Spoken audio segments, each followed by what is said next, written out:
Goeiemôre, dit is Vrydag die 9de Januarie. Vanoggend lees ons saam 1 Petrus 2 vers 9. Julle daarenteen is 'n uitverkore volk, 'n koninklike priesterdom, 'n nasie wat vir God afgesonder is, die eiendomsvolk van God.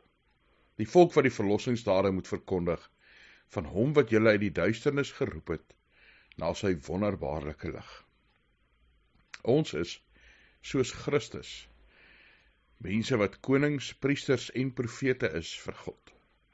Ons is geroep om God se volk te wees, om in die wêreld 'n verskil te gaan leef. Ja, maar 'n koninklike priesterdom ook mense te dien. Daai diakonale taak van die kerk, om te gaan omgee, om te gaan lief hê op 'n praktiese manier. Om op so 'n manier ook ons priesterlike en ons koninklike taak uit te voer, om te verkondig van God se verlossing, om sy koninkryk sigbaar en tasbaar te maak. Ek en jy is geroep om prakties as priesters van God te gaan optree in die wêreld en God sigbaar te maak vir mense. Mag jou lewe een wees waar ander God kan sien.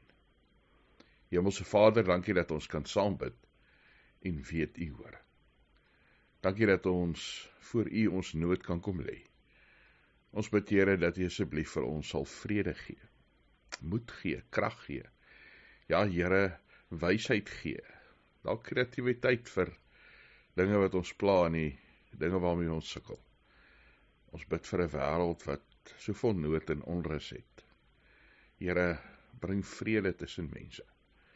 Ons bid vir 'n land wat onstuimig is met die mekaar politiek en korrupsie en misdaad. Here, is soveel onreg. Geef ons die wysheid om te doen wat ons kan, om te sê, Here, wat reg en verkeerd is. Mag elkeen persoonlik U teenwoordigheid beleef. Mag elkeen persoonlik ook vir U dien en lief hê.